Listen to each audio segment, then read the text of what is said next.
নাগরিক আন্দোলন খুলনা সংবাদ সম্মেলন। স্থান banquet hall, Khulna press club, Khulna. তারিখ 19/8/2024, সোমবার, সকাল 11টা। আমি আন্তরিকভাবে দুঃখিত, যথাসময়ে শুরু করতে পারিনি। 11টায় শুরু হওয়ার কথা ছিল। আর আরও একটা বিষয় দুঃখিত, সাংবাদিক বন্ধুগণ, বৈষম্য বিরোধী ছাত্র জনতার অভ্যুত্থানের মধ্য দিয়ে দেশের জনগণের দীর্ঘদিনের আকাঙ্ক্ষা বা স্বপ্ন বাস্তবায়ন হতে চলেছে। বিশ্ববরেণ্য শান্তিতে নোবেল বিজয়ী ডক্টর মোহাম্মদ ইউনূস অন্তর্বর্তীকালীন সরকার প্রধানের উপদেষ্টার দায়িত্ব গ্রহণ করেছেন। আপনাদের মাধ্যমে আমরা নাগরিক আন্দোলন খুলনার পক্ষ হতে সদস্যদের স্বাগত জানাচ্ছি। মুক্তিযুদ্ধের মাধ্যমে অর্জিত বাংলাদেশে জনগণ রাষ্ট্রের উপর যে অধিকার পাওয়ার স্বপ্ন দেখেছিল, বিগত ক্ষমতাসীন রাজনৈতিক দলগুলো কখনোই প্রত্যাশা পূরণ করেনি।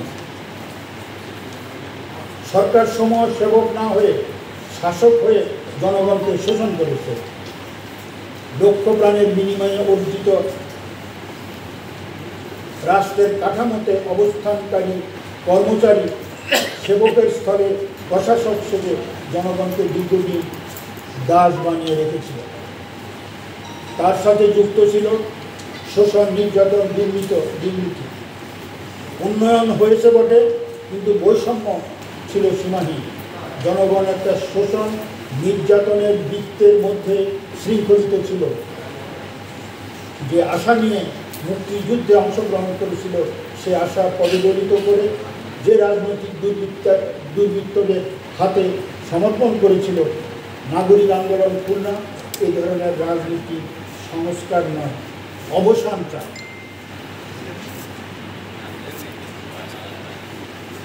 প্রিয় সাংবাদিক বন্ধুগণ, আপনারা জানেন, জনগণের সেই প্রত্যাশা স্বপ্নকে ধারণ করে শিক্ষার্থীদের কোটা বৈষম্য বিরোধী আন্দোলন ধীরে ধীরে বৈষম্য বিরোধী আন্দোলনের রূপ নেয়।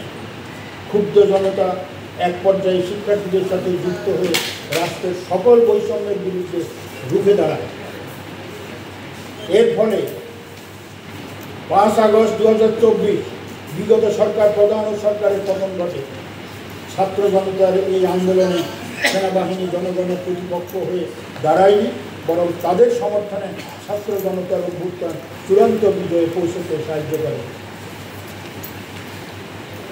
আপনাদের মাধ্যমে নাগরিক আন্দোলন খুলনা এই অভ্যুত্থানে আহত নিহত সকলের প্রতি কৃতজ্ঞ এবং তাদের পরিবারের প্রতি সমবেদনা জ্ঞাপন করছে। সেই সাথে শান্তিতে নোবেল বিজয়ী বিশ্ববরেণ্য অর্থনীতিবিদ ডক্টর মোহাম্মদ ইউনূস ও তার অন্তর্বর্তীকালীন সরকার ও নবযুগের স্বপ্নদ্রষ্টা ছাত্র সমন্বয়কদের প্রতি রয়েছে আমাদের পূর্ণ সমর্থন।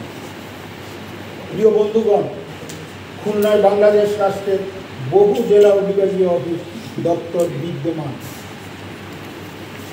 যেখানে অবস্থান করছে জনগণের অর্থে লালিত বেতনভুক্ত কর্মচারীরা। এতদিন তারা যে মানসিকতা ধারণ করত এবং জনগণের সেবা থেকে বঞ্চিত করত, এই সংবাদ সম্মেলন থেকে নাগরিক আন্দোলন খুলনার সরকারি কর্মচারী উপনিবেশিক আমলাতান্ত্রিক মানসিকতা পরিহার করে সেবার মানসিকতা নিয়ে কাজ করার আহ্বান জানাচ্ছে। সেবায় ব্রত সকল সরকারি দপ্তরে নাগরিক আন্দোলনের সদস্যরা হাজির হবে।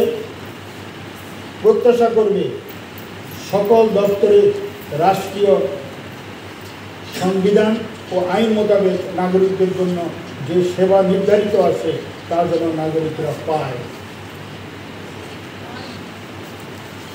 এবং তা যেন বিঘ্নিত না ঘটে। কোথাও কোনো ব্যত্যয় ঘটলে আমরা আবারও আপনাদের মুখোমুখি হব, প্রতিবাদ জানাবো। প্রয়োজন হলে অন্তর্বর্তীকালীন সরকারকে অবহিত করব এবং কৈফিয়ত চাইব। আমরা নাগরিকরা নিজেরা এই অন্তর্বর্তীকালীন সরকারকে সহযোগিতা না করলে রাজনীতি ও রাষ্ট্রীয় কাঠামোতে সংস্কার ও পরিবর্তন আসবে কীভাবে? আজকের এই সংবাদ সম্মেলনের মাধ্যমে সচেতন নাগরিকদের এবং নাগরিক আন্দোলন খুলনা এর ব্যানারে সমবেত হওয়ার জন্য অনুরোধ জানাচ্ছি। সেই সাথে ধন্যবাদ ও কৃতজ্ঞতা জানাচ্ছি আপনাদের প্রতি। সবসময় আপনারা আমাদের ডাকে আসেন, আমাদেরকে সমৃদ্ধ করেন।